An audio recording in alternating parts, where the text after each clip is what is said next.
How was it that ancient Egyptian astronomers, operating entirely devoid of modern optical instrumentation, managed to inscribe a flawless celestial projection of the heavens from exactly 10.5 millennia ago onto a single sheet of botanical papyrus? You have arrived here seeking an alternative to the mundane narratives and repetitive murmurs so often prescribed for the exhausted mind. You are pursuing instead a far more profound and elevated auditory atmosphere. Welcome to the Intellectual Sleep series by Uncharted History, a sanctuary where your consciousness will find respite not through superficial auditory cues, but through the luxurious, solemn tranquility of history, empirical data, and uncharted architectural minutiae. Our objective here is not to instruct your physical state, but rather to entrust your intellect to the deep, encyclopedic, and time-dilating exposition characteristic of a seasoned academic lecture.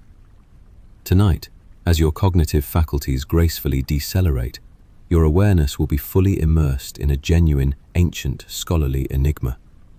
We are embarking upon an exceedingly unhurried, information-dense expedition into the mechanical intellect behind the lost star map that dictated the geometric alignment of the pyramids, delving into the structural texture of desiccated, millennia-old papyri and the chemical alchemy of carbonized inks. Under the substantial weight of these historical particulars and their mathematical flawlessness, your mind will naturally succumb to intellectual fatigue, organically discovering the profound, unshakeable stillness it inherently requires. If you are prepared for the unparalleled quietude brought forth by sheer erudition, we now step into the dimly illuminated, frigid corridors where our exposition begins. At this precise moment, you find yourself standing in the crisp atmosphere of an Egyptian night, circa 1500 BCE. Beyond these walls, the merciless diurnal heat that scorches the desert landscape has been supplanted by the sharp, desiccated chill of the nocturnal climate. However, as you advance toward the inner courtyard of the temple complex, the muffled, heavy and rhythmic reverberation of your soft leather sandals against the colossal limestone blocks is accompanied by another, much deeper resonance. This is the profound, unceasing murmur of the Nile River, meandering languidly within its dark, fertile bed, many meters beneath the elevated terrace upon which this monolithic temple was erected. The auditory footprint of this massive body of water, which has followed the exact same trajectory with the identical solemnity for millennia, strikes the exterior walls of the sanctuary and fractures, seeping into the vast courtyard as nothing more than a localized whisper.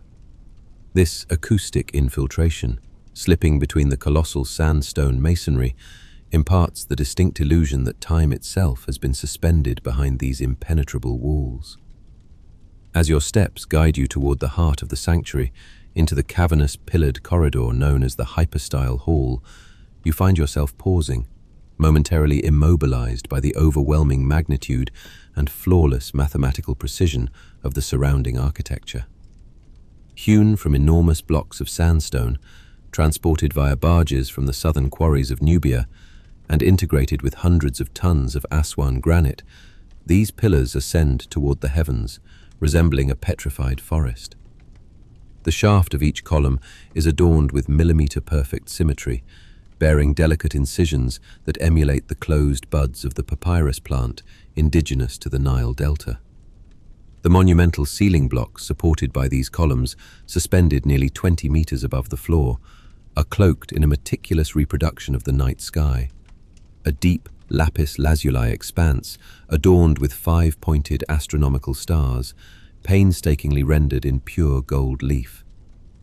Navigating through this forest of stone, you can tangibly perceive how these massive monolithic blocks, having absorbed the golden thermal radiation of the sun god Ra throughout the day, now release a deep, ancient, and highly insulated coolness into the night. The heavy, mineral scent of the air, thick with the aroma of millennia-old dust and the passage of epochs, pulls your cognition further into the measured, unhurried rhythm of antiquity with every inhalation. The surface upon which you tread transcends conventional masonry. Each limestone slab is interlocked with such an impeccable degree of surface tension that not even a single blade of papyrus could be inserted between the seams, and this structural integrity was achieved entirely without the utilization of mortar. The architects of this temple, whilst positioning these colossal blocks with microscopic exactitude, carefully calibrated the ratio of subterranean soil and sand beneath the paving stones using a highly specialized acoustic formula. Consequently, the percussive sound of your footsteps, rather than echoing harshly against the cavernous vault, is immediately absorbed into the depths of the floor, settling into a heavy, narcotic cadence. This mathematical flawlessness envelops you not merely as an abstract philosophical concept, but as the structural embodiment of Ma'at, the foundational Egyptian doctrine of universal order, equilibrium, and justice, translated directly into civil engineering.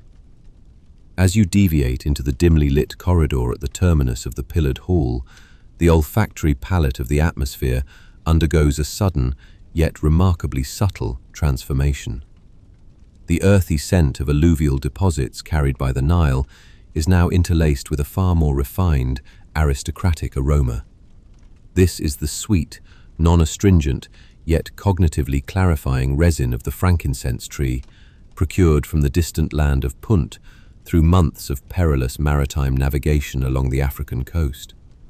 Combined with the slightly bitter, woody undertones of myrrh, this incense smoke hangs suspended in the stagnant air, carving lazy, hypnotic spirals within the feeble, golden illumination cast by the olive oil-fueled copper lamps affixed to the corridor walls. Advancing beneath this subdued light, your fingertips involuntarily trace the deep recesses of the hieroglyphics etched into the stone. You can physically feel how every avian figure, every geometric eye, and every astronomical symbol was excavated with infinite patience, millimeter by millimeter, utilizing copper chisels and heavy diorite mallets thousands of years ago. At the culmination of this corridor, you stand before the massive portal that opens into the most heavily guarded and esoteric epicenter of the entire complex, the Ankh, or the House of Life. In stark contrast to the monolithic stone thresholds found elsewhere in the temple, this door was constructed from centuries-old Lebanese cedar, felled upon high mountain slopes, transported via massive vessels down the Nile, and possessing an extraordinary metallurgical-like resistance to both decay and insectile degradation. The dark, resinous veins running through the timber glint faintly under the tremulous lamplight. Upon exerting gentle pressure against the ornately carved bronze handles, the heavy, respectful groan of metal rotating within its wooden housing reverberates through the void. The instant you cross the threshold, the residual echoes of the temple's vast, open spaces, along with the final fragments of the exterior world, dissipate entirely. They are instantaneously replaced by the consuming, heavy, and profoundly solemn silence of a narrow chamber, dense with thousands of papyrus scrolls, towering wooden archives, and concentrated intellect. This space is no mere repository of texts. It is a sacred laboratory where the mechanics of the cosmos, the breath of the pantheon, and the trajectories of the stars are meticulously recorded, duplicated, and preserved. Proceeding quietly across the stone floor of the House of Life, in an era situated millennia before the colossal columns of the Library of Alexandria would ever be raised, you bear witness to the incredibly elite, inaccessible, and mechanical discipline with which data was safeguarded. In this chamber, the act of writing was not a mechanical chore, but the execution of a cosmic mandate. To transcribe a word onto papyrus via hieroglyphic or hieratic script was to grant that entity ontological existence within the very fabric of the universe. Therefore, no margin of error was permitted within these walls. Every astronomical observation was systematically replicated across generations with the exact same rigor and inflexible methodologies.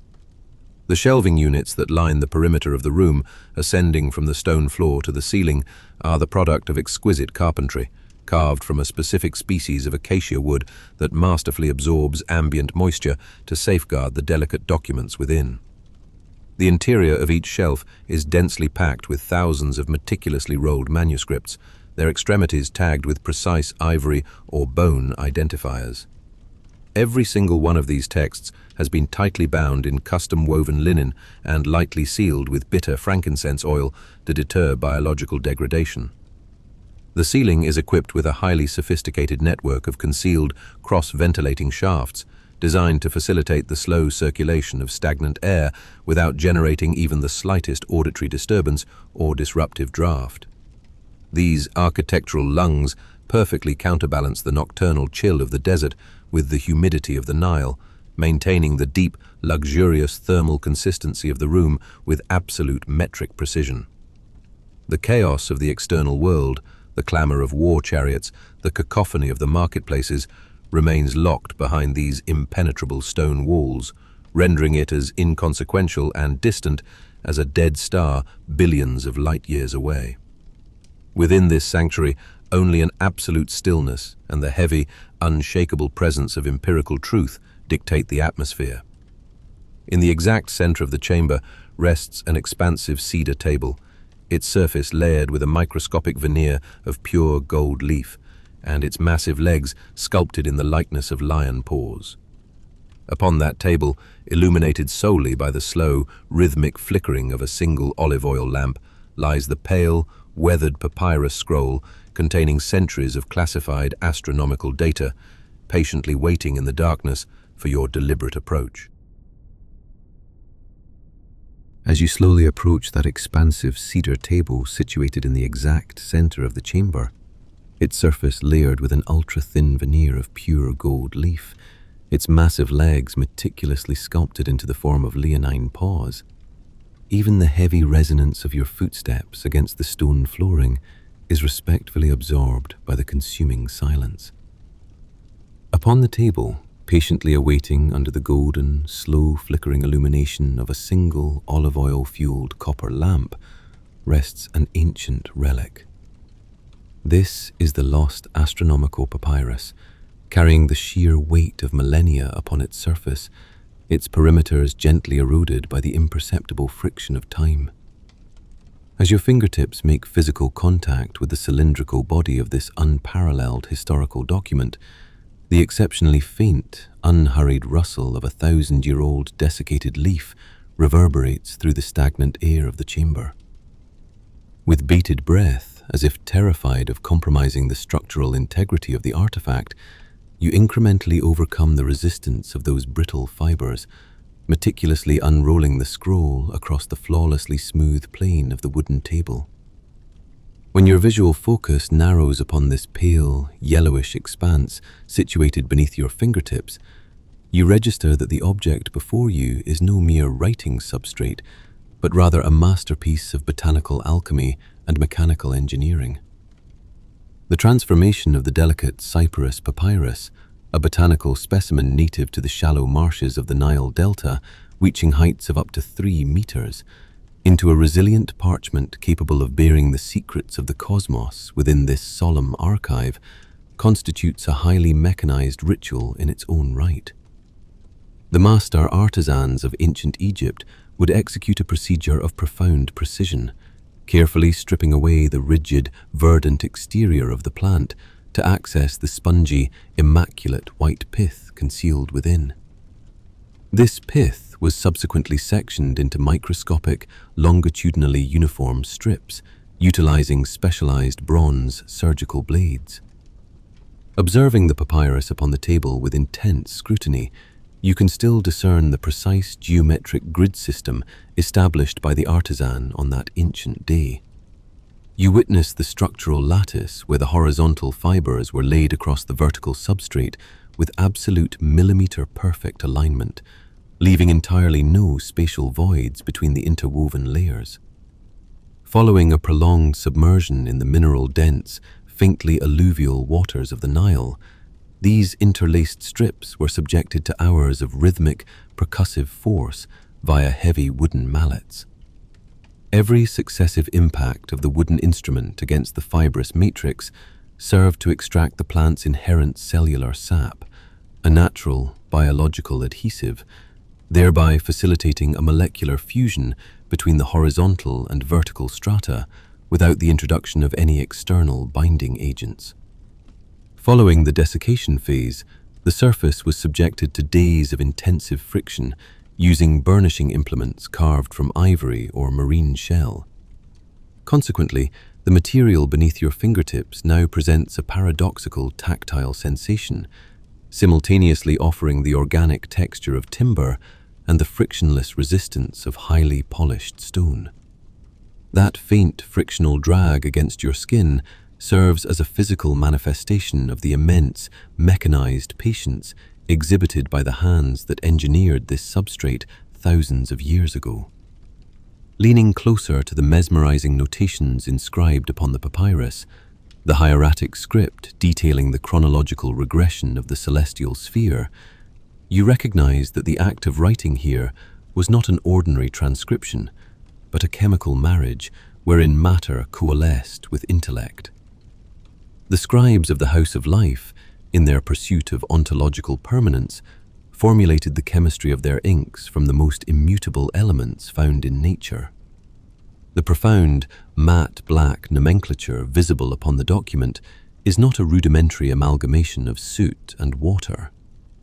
This carbon black pigment was synthesized through the meticulous extraction of pure carbon particulates, harvested painstakingly from the soot of olive oil lamps or the underside of culinary ceramics, which were then extensively pulverized and homogenized with desiccated acacia sap, known as gum arabic, beneath the blistering desert sun. The acacia resin acted as the quintessential binding agent, amalgamating the carbon molecules and essentially welding them directly into the cellulose lattice of the papyrus.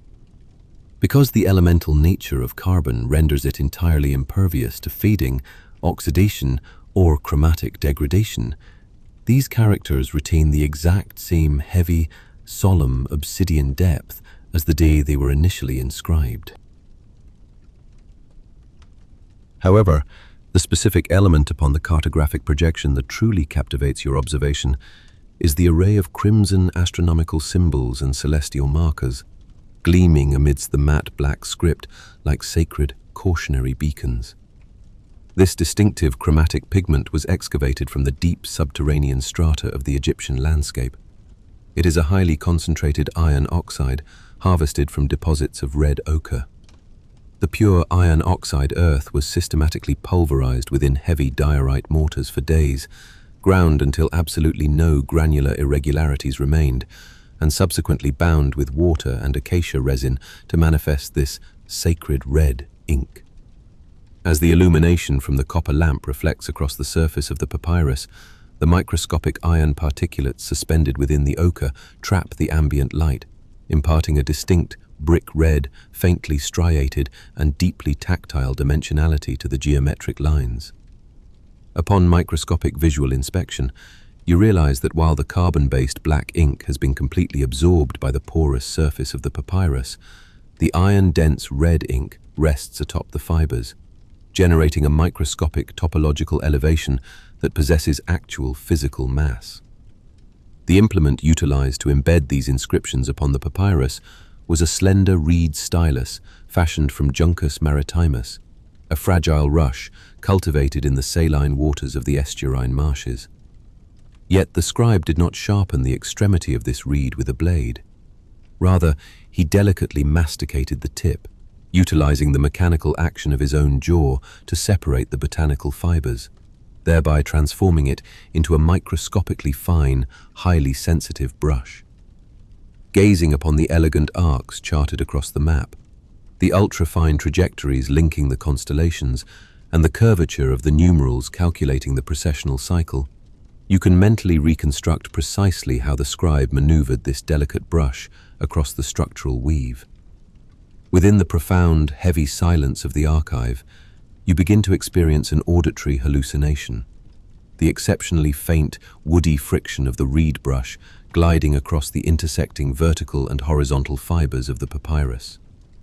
This acoustic footprint represents the physical manifestation of nomenclature permeating the parchment, the materialization of empirical data and the sealing of the heavens within this dimly lit terrestrial library. And while your consciousness traverses this realm of chemical and physical perfection, the mechanical patience of the ancient world, time outside the House of Life continues to advance alongside the slow, imperceptible rotation of the stars. While your consciousness remains captivated by the consuming silence of the chamber and the profound weight of the microscopic chemical craftsmanship upon the papyrus, your auditory focus drifts imperceptibly toward the singular, rhythmic anomaly within the room. In one of the deeply shadowed alcoves of the House of Life, time itself has assumed a physical manifestation, asserting its presence with mechanical persistence. This is the Clepsydra, an instrument of flawless calibration through which the Egyptians fractured the dark hours of the night, situated within a recess barely penetrated by the illumination of the copper lamp. It is meticulously sculpted from translucent alabaster, a material visually akin to marble, yet possessing a structural density that refracts and absorbs light from within, radiating a heavy, muted luminescence. Observing the flawless surface of that stone vessel from your current vantage point, you perceive a distinct reverberation echoing through the stagnant air every 4 seconds. This is the profound, muffled, and mesmerizing acoustic signature of a solitary water droplet, escaping through a millimeter-precise aperture at the base of the stone, impacting the bronze receptacle positioned directly beneath it. This resonance represents more than the mere collision of fluid dynamics against metallurgy. It is the auditory manifestation of the universe, the celestial bodies, and the encompassing darkness being mathematically partitioned with absolute geometric exactitude. Yet, this alabaster vessel is no rudimentary container arbitrarily pierced at its nadir. Were it a simple cylinder, the hydrostatic pressure exerted upon the base would proportionally diminish as the internal water level receded. Consequently, the velocity of the descending droplets would decelerate, entirely nullifying the empirical validity of the chronometric measurement. The masterful priest engineers of ancient antiquity circumvented this variable of fluid mechanics by engineering an immaculate geometry. The interior of the Clepsydra is not a uniform cylinder, but rather an inverted, truncated cone, tapering inward as it descends. As the total volume of fluid decreases, the progressively narrowing diameter of the vessel perfectly compensates for the loss of pressure, permanently stabilizing the rate of descent. Thus, the velocity of the initial droplet falling from a completely full vessel is mathematically identical to the final droplet released hours later, preserving that 4-second interval with absolute metric rigidity. Furthermore, the internal curvature of this water clock features 12 distinct vertical columns, inscribed at varying depths to account for the fluctuating duration of the nocturnal cycle throughout the changing seasons. When the astronomical nights abbreviate during the summer solstice, a specific column is utilized. When the nights elongate during the winter, an alternate axis dictates the measurement. Each individual column is meticulously demarcated by small, equidistantly spaced cavities that signify the passage of an hour. When the internal fluid level descends to the precise alignment of a specific cavity, a scribe, maintaining the nocturnal vigil, silently transcribes the expiration of another hour onto the papyrus, utilizing his carbon black ink and reed stylus. As the surface tension of the fluid, the principles of fluid dynamics, and the geometric perfection contained within that cornerstone draw your intellect into a heavy, mathematical deceleration, the infallible rhythm of the droplets continues to echo against the monolithic masonry of the temple walls. Every individual droplet descending from the water clock measures not merely the temporal progression within this dimly lit archive, but also synchronizes with the silent ritual of the astronomer priests currently holding vigil directly above you, positioned beneath the exposed desert sky upon the massive, monolithic sandstone roof of the temple. These observers do not require the complexities of glass optics or intricate metallic gear systems to survey the heavens. They wield instruments of profound structural simplicity, containing a pure, unadulterated geometry of their own. Projecting your intellect onto the frigid nocturnal expanse above that colossal roof, You can envision the high priest grasping the measuring implement designated as the merket, or the instrument of knowing. The merket is a longitudinal, flawlessly straight wooden rod, extracted with extreme precision from the central rib of a palm frond, its surface heavily burnished by years of continuous human handling. Suspended vertically from the distal end of this rod is a plumb line, woven from highly tensile linen thread. Attached to the terminus of this string is a diminutive conical weight, typically hewn from dense black granite, utilized to establish an absolute gravitational perpendicularity. Positioned directly opposite the high priest sits a secondary observer, his orientation locked strictly toward the north, focusing upon the star Thuban within the constellation of Draco, the celestial body serving as the pole star during this specific epoch. This second priest manipulates another wooden apparatus known as the bay, likewise carved from the structural tissue of a palm leaf, featuring an exceptionally narrow, V-shaped observation notch at its apex. The two priests assume their reciprocal positions along a flawless north-south meridian line, deeply incised directly into the stone architecture of the temple roof. The observer wielding the bay peers through the narrow V-shaped aperture, optically aligning the taut linen plumb line suspended from the opposing merket with the exact astronomical coordinates of the star Thuban. The moment this optical alignment is achieved, a massive, invisible cosmic boundary is established, an immense celestial meridian effectively bisecting the heavens into eastern and western hemispheres. Following the establishment of this boundary, their sole remaining objective is to maintain an absolute, unshakable stillness. Their visual focus is rigidly fixed upon a specific sequence of 36 stellar groups, designated by the Egyptians as the decans, the celestial bodies responsible for calibrating the hours of the night.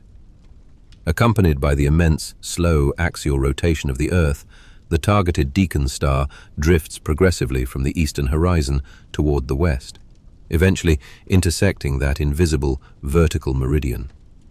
The precise fraction of a second wherein the starlight intersects the ultra-fine linen thread of the merket generates a synchronous cosmic event with the droplet of the water clock echoing in the dimly lit depths of the house of life below. The star intersects the thread, the droplet descends, and empirical time is permanently recorded. This astronomical rotation persists throughout the duration of the night, devoid of any emotional variable, devoid of any deviation, repeating itself with a completely mechanical, frigid, and mathematical finality. Your consciousness, suspended within this heavy monotony forged by infinite measurements, the numerical data descending from the plumb line, and the rhythmic descent of water droplets, sinks ever deeper into the profound, unyielding stillness born of absolute knowledge. As your intellect entirely stabilizes beneath the profound weight of the water clock's immutable mechanical cycle and the mathematical computations executed by the sentinel priests above, your attention slowly, almost gravitationally, pivots back to the ancient parchment resting upon the table. The acoustic reverberation of the droplets in the dim recesses of the house of life now recedes to the periphery of your consciousness, morphing into a dissipating, increasingly sparse cadence. Simultaneously, a remarkably subtle, resonance-free draft of nocturnal desert air filters through the elevated ventilation apertures of the sanctuary. This gentle atmospheric current spirals deliberately around the hundreds of tons of frigid limestone columns, integrating with the stagnant air of the archive, and causes the extremity of the papyrus to undulate with a microscopic vibration, as if hesitant to disturb the integrity of those millennial fibers. Focusing the illumination of the copper lamp toward the epicenter of that trembling parchment, you begin to trace the trajectory of a massive figure rendered in the sacred red ink derived from iron oxide, a constellation schematic superimposed upon a geometric grid. This cartographic projection is no mundane replication of the contemporary sky. It is a flawless astronomical projection of what the ancient Egyptians designated as Sahu, the sovereign of the southern celestial hemisphere, and the astral manifestation of Osiris, known today as the constellation Orion, alongside Sopdet, the star Sirius, which ascended immediately in its wake to herald the annual inundation of the Nile. The red iron oxide particulates deposited upon the papyrus have been applied with varying volumetric brushstrokes corresponding to the visual magnitude of the individual stars, imparting an almost three-dimensional topographical depth to the triad of luminaries constituting Orion's belt. However, as you subject the mathematical vectors and celestial meridian lines upon the parchment to the rigorous optical scrutiny of an investigator, you detect a profound structural inconsistency, a magnificent discrepancy that triggers a deep intellectual curiosity without elevating your physiological state, inducing only a state of pure, scholarly awe. The angular declination of the stars plotted on this map relative to the horizon strictly fails to correspond with the celestial sphere of the 1500s BCE suspended above you, nor does it align with the contemporary coordinates currently being extracted by the astronomers utilizing the Merket on the roof. This is neither an observational error nor a scribe's mechanical negligence. The document laid before you projects, with extraordinary empirical precision, the slow, massive, and silent axial wobble of the Earth itself. The cosmic cycle defined within modern astrophysics as the precession of the equinoxes. Our planetary sphere does not rotate through the vacuum of space as a perfectly vertical globe. Its axis is oriented with an approximate inclination of 23.5 degrees relative to the orbital plane. And much like a decelerating, massive gyroscopic top, its polar extremities trace a vast, imperceptibly slow circular trajectory over millennia. This gyroscopic wobble operates at such a profoundly protracted velocity that the relative coordinates of the stars appear entirely static throughout the duration of a human lifespan. The stellar bodies undergo a microscopic displacement of merely 1 degree along the celestial meridian every 72 terrestrial years. Yet, the culmination of this precessional rotation, the interval required for the axis to complete one full revolution and return to its point of origin, encompasses an immense epoch of approximately 25,920 years, an era recognized as a Platonic year. Leaning over the table in the subdued illumination of the House of Life, the sheer intellectual density of realizing how the Egyptian scribes observed, catalogued, and mathematically regressed this 1 degree deviation across successive generations, dynasties, and ages descends upon your cognition with an unyielding gravity. This parchment does not represent a contemporary cartography of the stars. It is a retroactively engineered simulation of the celestial sphere situated tens of thousands of years in the past, an epoch the Egyptians classified as Zep Tepi, the primeval first time. The algorithmic calculations inscribed upon the papyrus point with millimeter-perfect exactitude to the era of roughly 10,500 BCE, the precise chronological moment when the constellation Orion reached the absolute nadir of its precessional cycle, its most southerly declination along the celestial meridian. And perhaps far more staggering is the realization that the arrangement of the 3 red nodes upon this substrate, the geometric positioning of the stars Alnitak, Alnilam, and Mintaka within the belt of Sahu, functions as the original architectural blueprint for a colossal terrestrial complex. The exact spatial distribution of the 3 great pyramids upon the Giza Plateau, Khufu, Khafre, and Menkaure. These pyramidal structures are not random accumulations of masonry haphazardly deposited upon the desert sands. Just as the 3rd star in the Orion belt, Mintaka, deviates slightly toward the east relative to the primary axis of its 2 companions, the smallest pyramid, Menkaure, exhibits an intentional, identical angular deflection from the flawless diagonal line established by the 2 larger monuments. Furthermore, the volumetric mass and the respective albedo of these 3 structures correlate directly with the absolute visual magnitude of those 3 celestial bodies. The narrow ventilation shaft ascending at a mathematically flawless angle from the king's chamber in the heart of the Great Pyramid of Khufu, piercing through millions of tons of limestone blocks toward the southern sky, is no incidental architectural void. That specific shaft was immutably locked to the exact transit altitude of Sahu, the belt of Orion, as it crossed the meridian in the year 10,500 BCE, functioning as a petrified telescope permanently fixed upon the infinite. As the consciousness of these cosmic truths and the complex mathematics underpinning millions of tons of stone trickles into your intellect from the red pigments upon that fragile papyrus, standard nomenclature and numerical values begin to surrender their localized meaning. The slow gyroscopic wobble of the Earth, the 26,000-year cycle of the stars, and the calculations spanning tens of millennia, the specific artifacts, the identities of the scribes, and the localized chronologies dissolve and dissipate into this profound ocean of deep space and deep time. The silence enclosed within this chamber is no longer merely the acoustic void of an empty archive. It translates into the resonant frequency of rotating planetary bodies, silently combusting ancient stars and the geometry of eternity.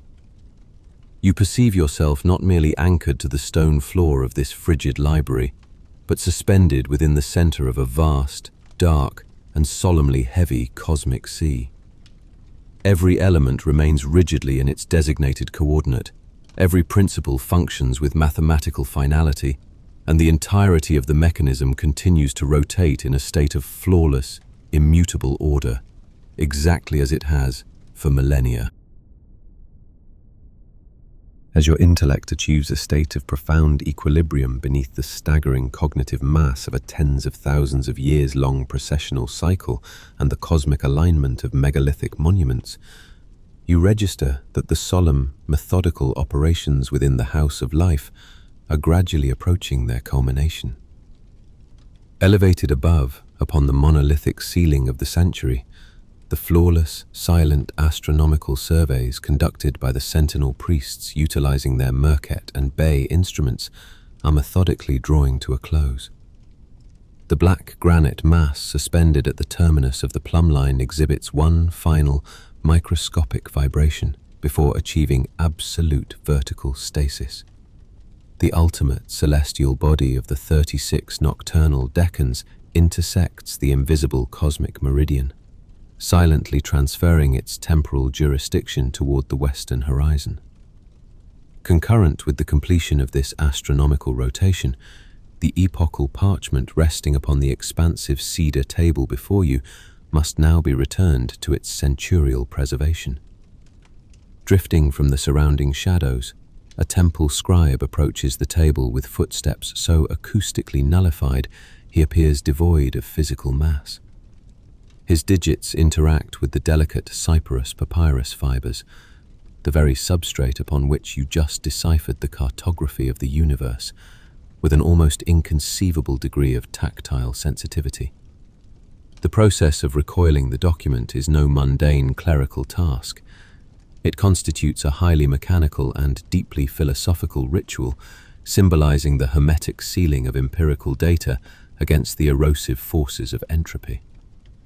Utilizing an ultra-fine cylindrical rod carved from pure ivory, the scribe anchors the leading edge of the papyrus and, with extreme deceleration, begins to rotate the scroll upon itself, closely monitoring the faint, brittle friction emitted by the desiccated botanical fibers with every successive revolution. Once the cylinder is completely contracted, the circumference is strictly bound with a narrow, tightly woven linen ligature. Finally, this sacred astronomical treatise is deposited into a cylindrical housing hewn from acacia wood, its interior hermetically coated with a micron-thin layer of refined beeswax and resin to perpetually repel ambient humidity and biological degradation.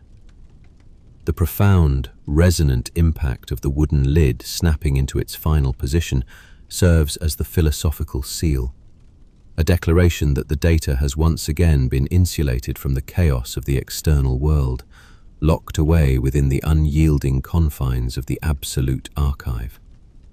However, the preservation of this chamber, its accumulated data, and its flawless geometric order is not maintained solely by massive stone masonry and cedar thresholds. The deep, mythological, and intellectual aegis of ancient Egypt is draped across the entirety of the temple complex as the nocturnal darkness fully descends.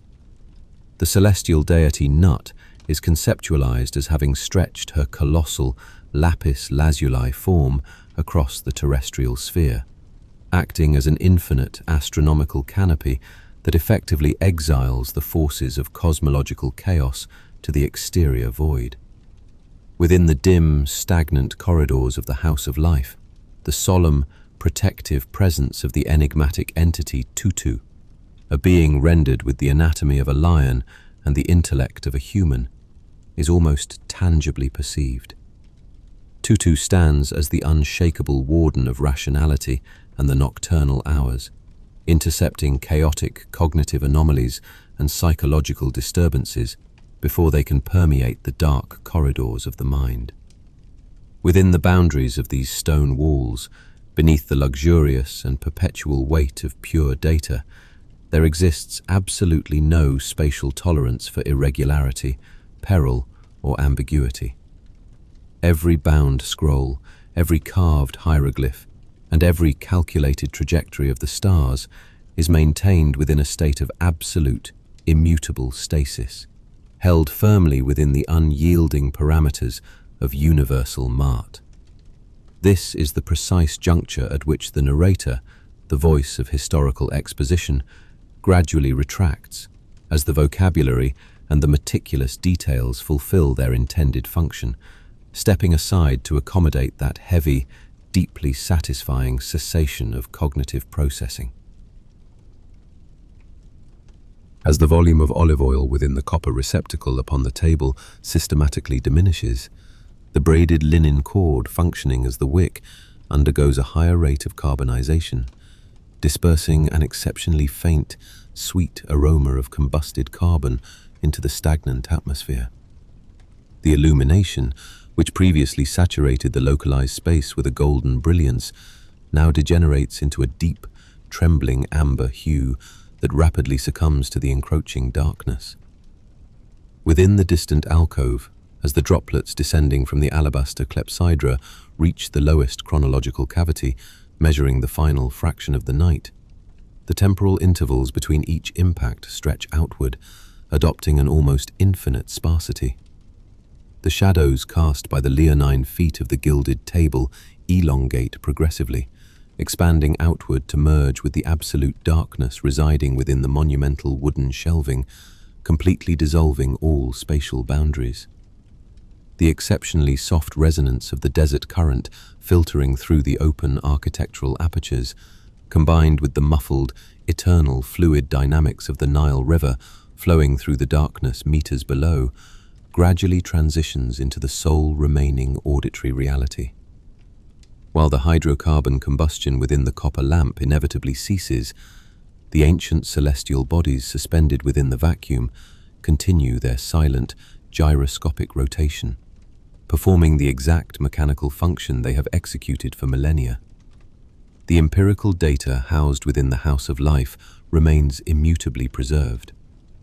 As the scholarly sentinels of antiquity assume their perpetual vigil, the cognitive faculties may finally surrender to the absolute stillness. The exposition is concluded. Good night.